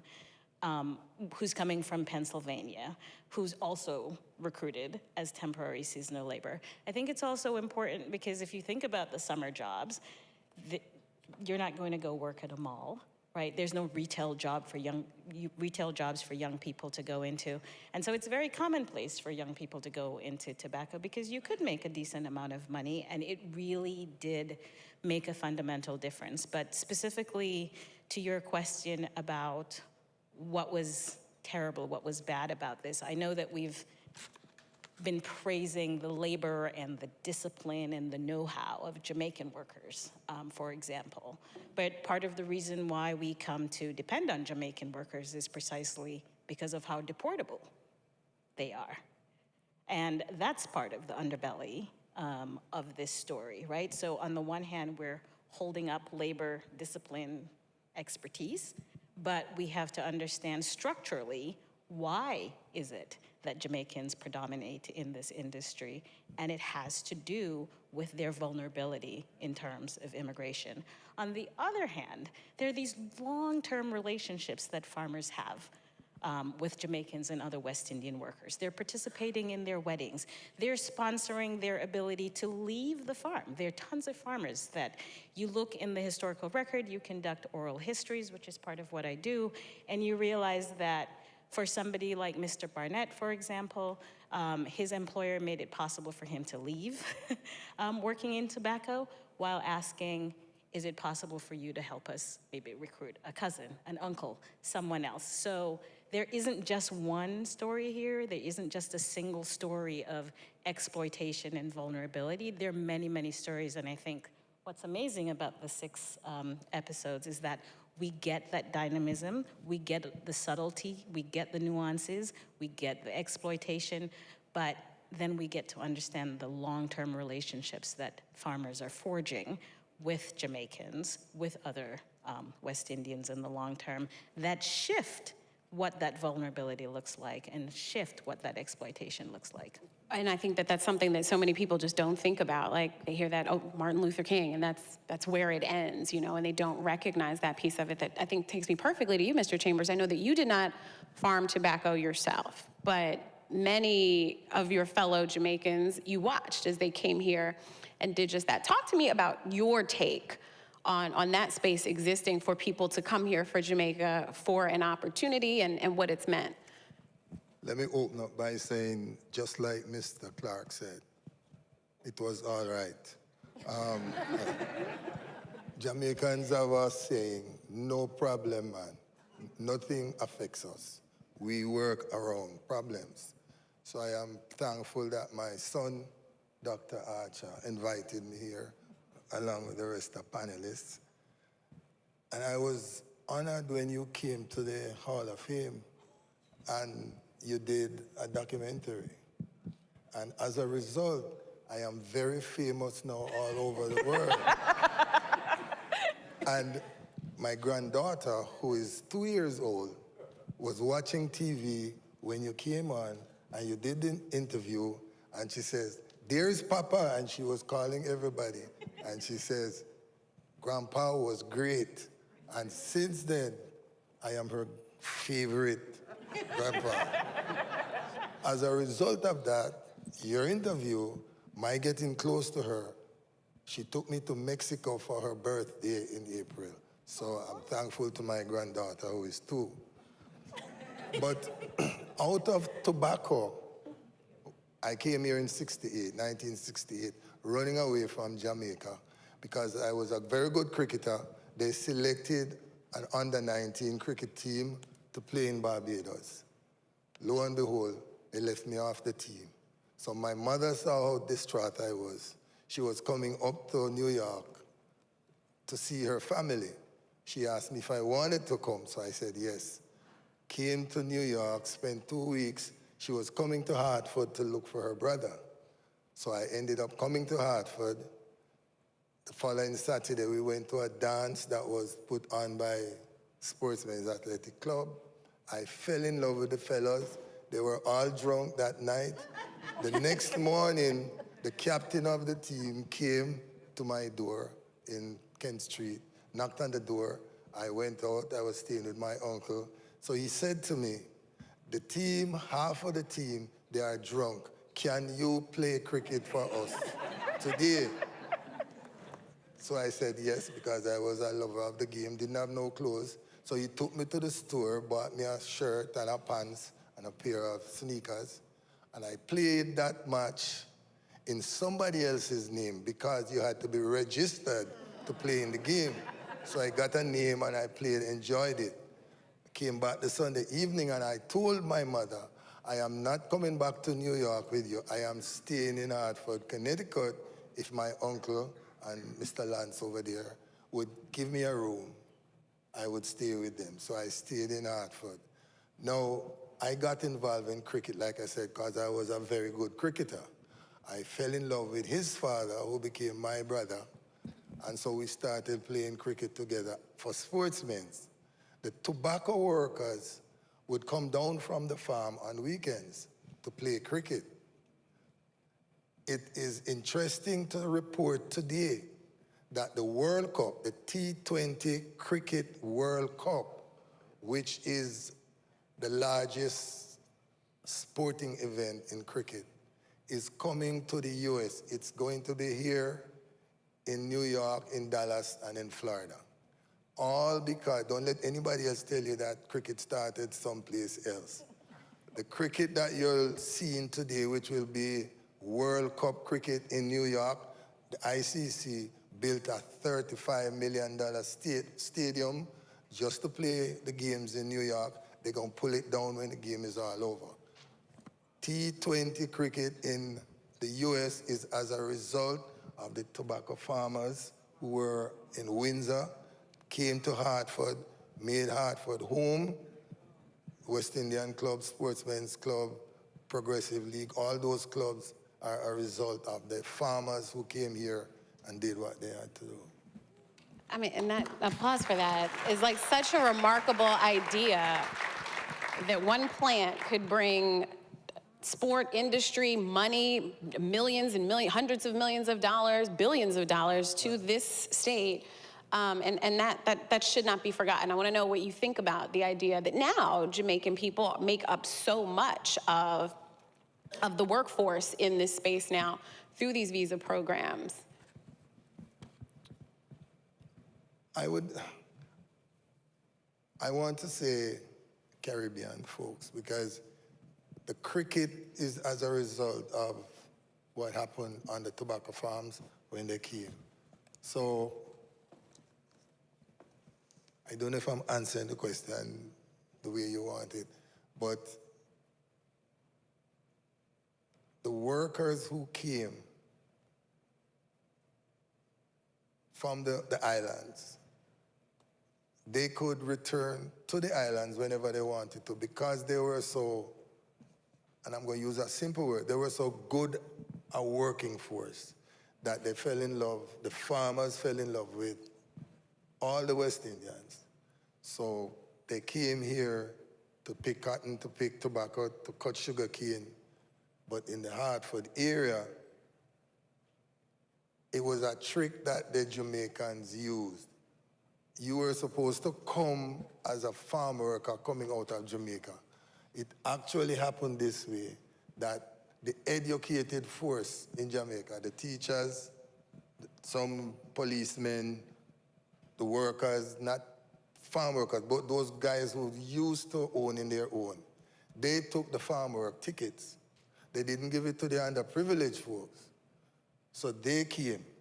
So when they came, after 2-3 years, they were able to leave the farm environment, came into Hartford, and develop what you have now as the West Indian community in Hartford. So it wasn't the underprivileged, it was the privileged Jamaicans who stole the tickets from the underprivileged and came here and did what we had to do.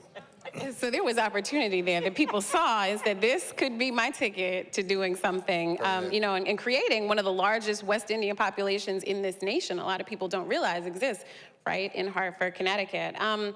I just want to know, as from our entire panel, whoever would like to answer this can, you know, what is the value that we see in taking this story to a national audience, to a larger audience, to an international, with everything being digital now, everyone being able to learn about this industry and about its connection to this state? Can I say something? You know, we usually wait until an industry disappears. We wait until people are in their 90s to have conversations with them. And then we lament or romanticize them. And I think what's really important about the 6 episodes being available so that it can be disseminated is that we're gonna be able to educate Connecticut citizens about their own industry here, a homegrown industry that connects them to Southeast Asia, that connects them to Puerto Rico, that connects them to Jamaica. It connects young white women who are coming here for summer work. It connects college students. It's connecting us as colleagues and scholars. Certainly my own, I have been working on this project for so long, I've interviewed this half of the panel, but in the process of talking to all of these people, it's completely shifted the way that I do my public-facing work. I've been able to create an archive. These episodes are going to become a part of an archive. All of the raw footage that you guys have done are going to be a really important archive. I think part of the problem has been the people who've been interested in telling the stories did not know, there was not one place they could go to get access to the information so that they could write an article or write a book or do a documentary. You see the way that you've had to crisscross the country to try to assemble this story. And so you've done yeoman's work in really being able to put that archive together. So I just wanna sort of put that plug out there for the importance of the archive and building an archive to tell the stories. And let them know where that archive is going to be. Yes, where is that? Can I add, so we will be partly at Eastern, but we'll also be storing some stuff at the Tobacco Museum. So I think the project, adding on to what Dr. Vernal said, gives the history and the resources for people in the state to continue to build upon that story. But also I think, you know, cigars, I didn't have much of an understanding of cigars, but they are, you know, a global commodity, right? And the best wrapper comes from Connecticut. That's something to be really, really proud of. And what I'd like it to be is that those cigar smokers that are in Nebraska or California, when they're enjoying that cigar, they understand where that tobacco wrapper came from and the dynamic story that kind of led it to become what it is. And so that's what I'm hoping, is that it really shares that story on that really broad scale. Yeah, I think one of the amazing pieces about this project is having to interview, and I would love for those who have been in the documentary, if you could just stand up for a second. I know Ellis is here. Those who got interviewed as part of the documentary, please stand up for a second, please. We have the Windsor girls here. We have 2 farmers here. We have a historian here. We have a cricket player. Indigenous folks were, been such a blessing over the past 2 years, and it began with interviewing Mr. Clark, who was 101 years old 2 years ago. And I knew that we were doing something special, but respectively, I'm tired of just Black history on 28 days. When you realize, when you peel everything back, we interviewed girls who came from Poland, the Virginia girls, Pittsburgh girls, Jamaicans, Puerto Ricans, and you realize that we eat each other's food and we have a hard time respecting each other. Why is that? Because we don't spend enough time learning each other's history and how it really connects. Because when I started to connect the dots, I asked a friend, have you ever been to Americus, Georgia? And he said, no, but my family's from Americus. And as all the stories started to connect, it was Americus, Georgia, it was Hartford. It was Puerto Rico, it was Hartford. It was Jamaica, it was Hartford. And I started to realize my whole community was surrounded by this one thing, whether they migrated or immigrated, like we were all connected some way. And we all are here. I'm certain if you have never smoked a cigar, you've been to a cigar event. And the great part is we interview women because this culture has taken a different form. Like women are enjoying this thing. So for me, just being able to interview all these beautiful people, and you get to see it with Mayor Kinnaman, you get to see it with Mr. Clark, you get to see it with, I gotta call, Mr. Chambers, this is Uncle Mike, as far as I can remember. Dr. Vernell and the OG here, these stories are gonna, like you guys are gonna fall in love with this, because I've fallen deeply in love with this. And if I could share this one story, we're in Atlanta, and there was a farmer, and the funny part is, I'm gonna spill the beans on this. We had a long shoot. We were on the road for like 5 days, and we do this shoot, and we're in this house interviewing, I can't remember his name, but we all fell asleep. But here's the beauty of it. During that time, he took us outside, and he came with this big bag. You guys remember this? Came with this big bag of cotton. And he gives it to me. He's like, so what do you think about this? And I'm like, I don't know. Why you give me a big bag of cotton? And he's like, well, my ancestors left this land for me. I think he said 600 acres. He said, I have equity. We have equity in this thing. Take this and share it with people. And on my way home from where we left to the next destination, to the airport, to coming back to Connecticut, New York, I gave people a piece of cotton by just opening up the bag and sharing it with them. I still have a half a bag left. That's how much cotton I had. And the amount of excitement that people had in their eyes as they reached in that bag was a blessing. And I still have half that bag, and I have it with me. So for those who are going to be in the VIP reception, I'm going to open up that bag, and I want you to take a piece of that cotton. But it was a beautiful, I should have to say that throughout this whole journey, I learned so much about myself and other people that I can't wait for you all to see it in its entirety, and I hope that everyone enjoyed what we shared today. Can I Absolutely. add something I know to that? the OG wants to get in, Dr. Ogba. Thank you very much, Leslie. So one of the things I want to just say something about the importance of the documentary. I'm a historian of the United States. My PhD is in U.S. history, 20th century, African American, and Dr. Vernell and I, well, she's an Africanist, her PhD is in African history. Our first book, our second book, third, an academic press will publish a book that has peer review. It'll be published, and they're excited if they get maybe 3,000 copies sold, right? You get 1,000 libraries and another 2,000 assigned. So that's a big deal if you get an academic book, like even like Oxford University Press or Johns Hopkins University Press. If you do 3,000 books, most of us in this room, like I don't have any professional training in ancient Mediterranean history. To be honest, most of what I know about that comes from either watching movies like Gladiator with Russell Crowe and these dudes, or watching the History Channel. And so a documentary with professionally trained people who do investigations, who do real research, who get trained professionals and historians, they can reach hundreds of thousands and sometimes millions of people. So we think about the breadth and reach of this documentary to explain Connecticut's history. I was about to say UConn. I was about Connecticut's history. It's really phenomenal. It really sets a scale because so many of us know so little about this history, but with it and with this superb interviewer here with June, I mean, I got chills like hearing him with this interview with the mayor in Americus. And that mayor leans into history in really profound ways. And so that story of that lynching and reading that letter from his grandmother, I mean, these are very, very powerful moments, but in the best written history book, you might get 3,000, 4,000 people seeing it, right? Reading it, rather. And so this is a really big deal. And so hats off to the creators here. June, you did a fantastic job as an interviewer. Kristen, Brian, hats off to all. Thank you. Absolutely, absolutely. I want to bring our audience in for questions, so if you could start queuing over at that microphone on that side of the room. Mm-hmm. I am dying to know if anybody knows how to do the dance that Mr. Clark was talking about. The Lambeth walk? Yeah. I don't know what the Lambeth walk, I don't know if it was a dance. It's like a TikTok dance, but I don't know.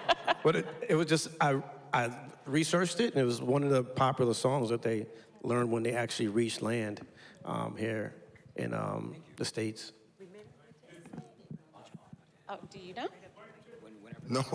Right. Mr. Volunteering, you're saying you know this dance. How about Lance? Do you know where the Lambeck Walk came from? Because Lance is like the amazing Jamaican historian. We'll go to our first question from the audience. How's it going, guys? The name is John Sell. I had a question regarding, you guys talk about the migration of the workers from the West Indians and the Caribbean itself. And being a Puerto Rican American, I'm actually very curious, at any point during the documentary, do you guys ever encounter the topic involving nationalism between Puerto Rican workers, some of the Jamaican workers, and whether there's ever like a clash of cultures? I'm like, hey, we're immigrants as opposed to these people are, maybe the Puerto Ricans are considered citizens.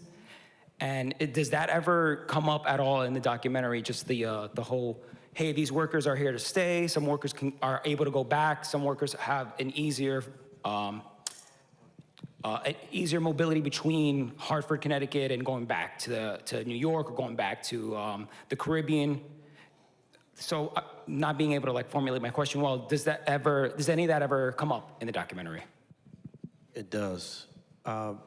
We went to Central, and I don't know how deep it went, but the gentleman we interviewed just made mention, his wife made mention that Puerto Ricans were migrants, not immigrants, as opposed to Jamaicans. So she kind of like, not really checked me. I think I might have misspoke during that.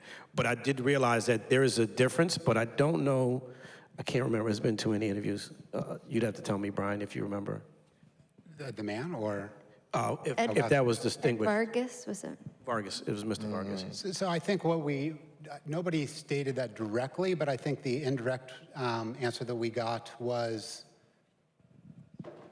everybody that was here, or everybody that was permanently here, saw Puerto Ricans and Jamaicans both as immigrants.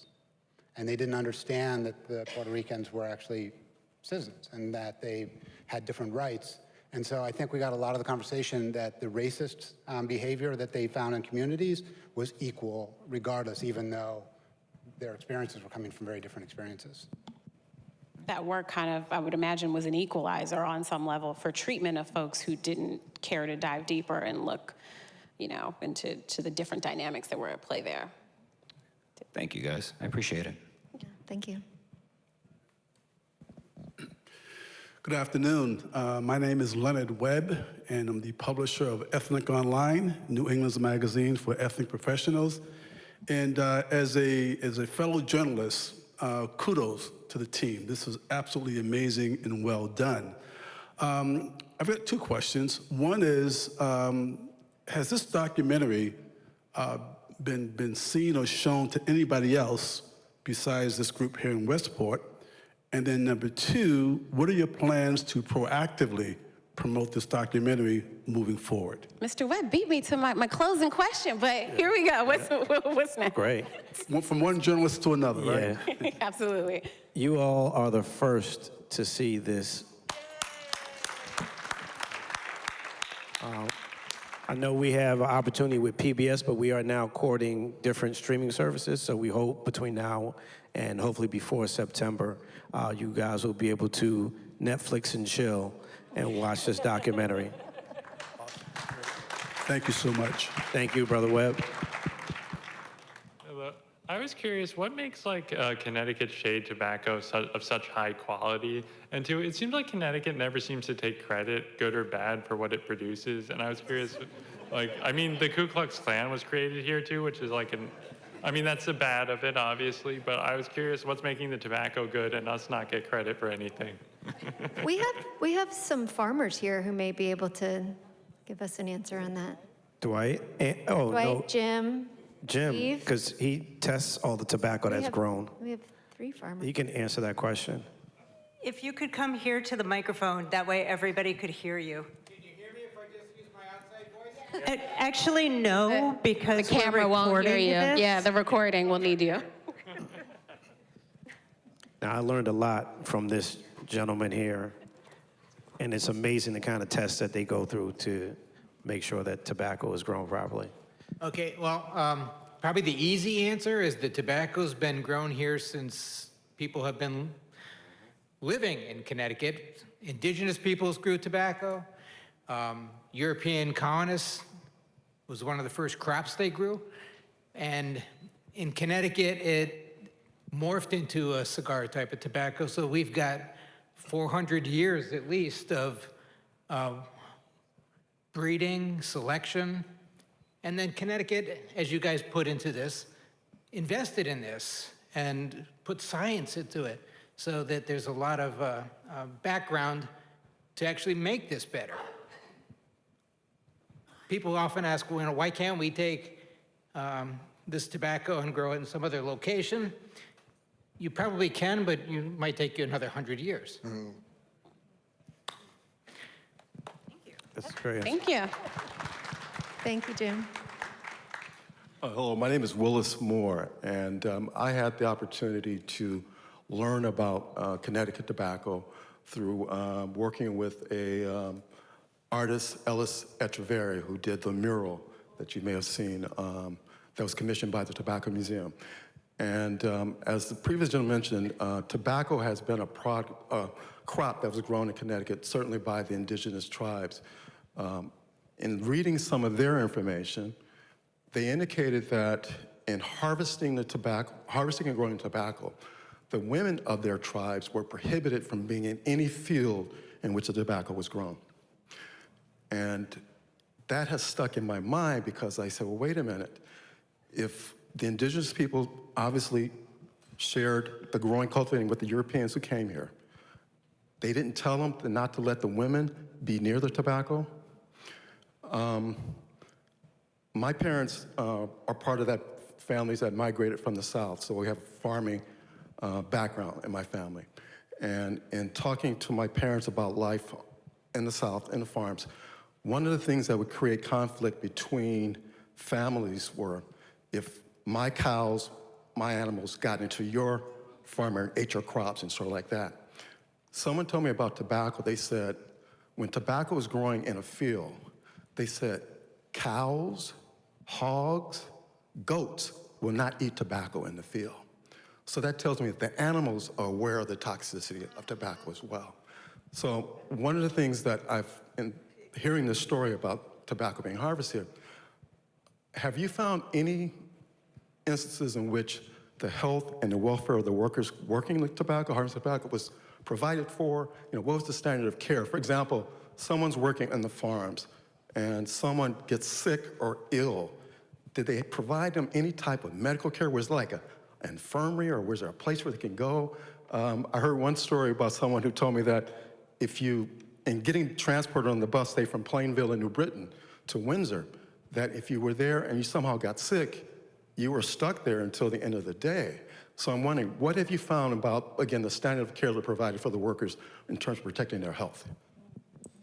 I would yield to the farmers, but for some of the gentlemen that I interviewed that have been coming back for 30 plus years, there was no implication on that. They just said that they may want maybe better wages, but there wasn't anything health-wise that was really occurring. But Ms. Lauren Spears educated us in an interview about women not touching the tobacco.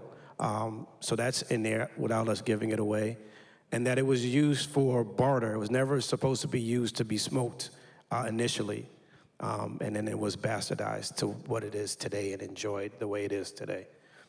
But the farmers that are in the audience could probably speak to what you're leaning towards in terms of health-wise. The one thing I could add to that is we did speak to a man named Juan Colon, who was hired to kind of do that work. He was Puerto Rican and was there to help to provide medical services for the Puerto Ricans and kind of oversee that kind of support for the Puerto Ricans. But I don't think it was directly related to any toxicity from the tobacco, but it was more about if they got hurt in the field or if they got sick in the field, because as Edna in the film talked about, there wasn't any support there, there wasn't any kind of structure for them, but the community, and I think that's one of the beauties of this film, and what we learned is that as the workers started to take root, they built a community of support, an internal community of support, and others started to come in to make sure that that support was there, which then led to communities being built, really. But that was one person that did talk directly about the healthcare for the Puerto Rican. You can answer. So one of the commonalities that you find between Puerto Rican workers and the rest of the West Indian workers is that all of these programs have a labor liaison. And the purpose of the labor liaison is to advocate on behalf of the workers on all kinds of issues, including accommodations, food, housing, as well as health. And if you look at contracts from the 1940s going into the 50s and then into the more contemporary period, you'll see the progressive language that's being embedded in the individual contracts about access to health care, and then eventually teaming up with like Yukon Health and with the network of community health organizations so that the farm workers can get access to health care, and now like health care as we know it. Okay. I think we're right at time, so I think we have one more question. Good evening. My name is Richard Dillon. I'm a retired individual. My grandfather actually grew tobacco in Connecticut. He did 2 stints as a contract worker, one in Florida and one in Connecticut during World War II. Mr. Johnson, I think that was the name of the man in the documentary, who was from Morehouse and did some organizing. My question is this. Gets back to the relationship and the question of class and privilege, even though these young men are coming up from the South and they are college students. What was the relationship between, let's say, college students, although they were poor, they were getting educated, versus a migrant worker who's coming up from the islands and who's doing it for the family as opposed to doing it for a degree? And one other thing, June, why don't you go to Jamaica and dig up some of the old guys who are probably still alive, because my grandfather died at 100 years old. So there's had to be some longevity going on in that field. Well, space for another 6 episodes, I think. I yield to you. You can answer that question. About why not go back to Jamaica? No, the first part of that. I'll definitely go back to Jamaica. Anytime. Anytime. The relationship varied because it's seasonal. It's seasonal labor. And so you have folks like Johnson who, as a troublemaker, is not allowed to come back, so he doesn't have these long-term relationships. But some of the other centenarians, like Mr. Bennett, for example, talks about what we would call a mentoring relationship. And also like helping the young men to navigate different roles, maybe getting out of the field and being able to drive the truck, for example, becoming really, really skilled in becoming a straw boss, right? Like meaning you're in a supervisory role, so then you're not in the field. So I would say across the board, there's all kinds of mentoring relationships. And there are a lot of older gentlemen still in Connecticut who are in their 70s, 80s, who work tobacco and who've been interviewed in other contexts outside of this specific documentary. All right, before we wrap up, because we are at time, I just want to ask one question. We know what the plan for the film is going forward, but what is it that you want to tell each person in this audience to do to spread the word about it, and also to help Connecticut take credit for something good that we are doing? What's the charge for everybody today? I'll start with Brian and Kristen.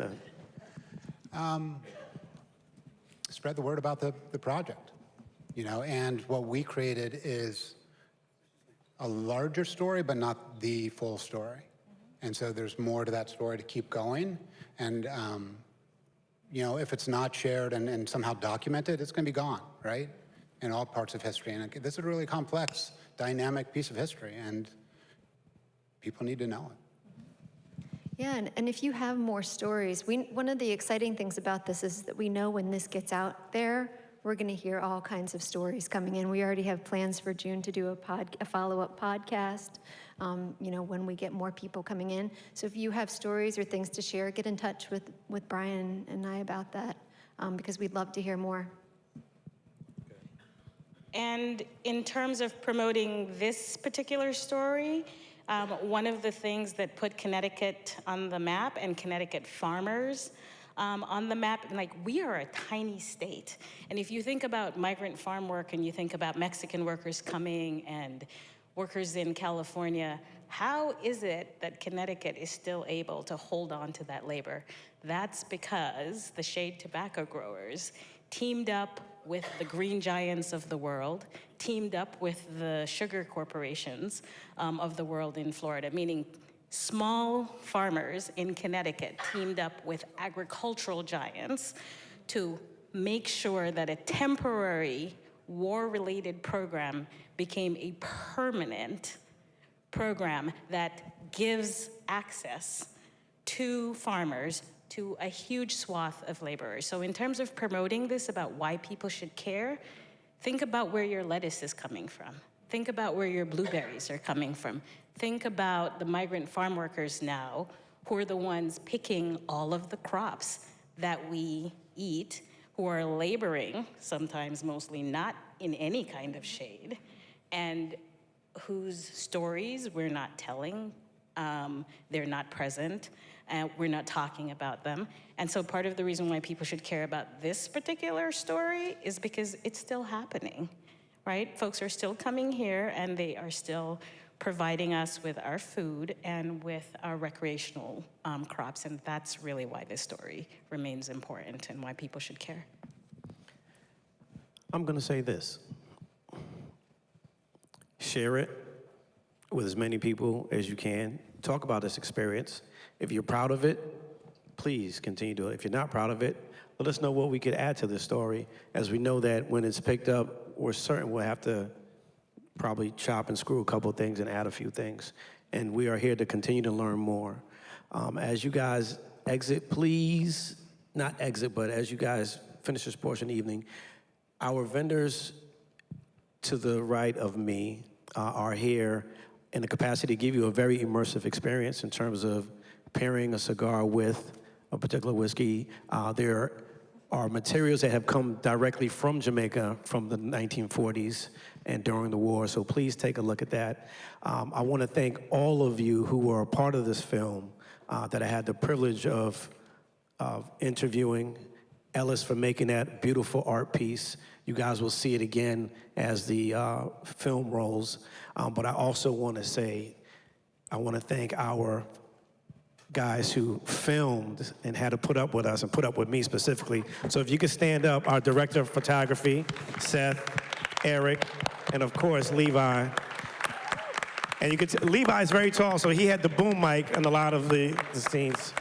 But if it wasn't for these three gentlemen being so dedicated and traveling, as well as Kristen and Brian for allowing me to be the best version of myself during this process for 2 years, thank you all for making this happen, and those who were interviewed by me and all of you who made it here tonight, thank you so very much. And those who were part of the film, there's a poster in the VIP where you'll be at. We want everyone to sign it because Westport Library is going to put it up on display here so that piece will live in here hopefully forever. Love it. Tell everybody about it. The best rappers are from Connecticut. Thank you. Have a good night. Hashtag stepping into the shade. Hashtag stepping into the shade.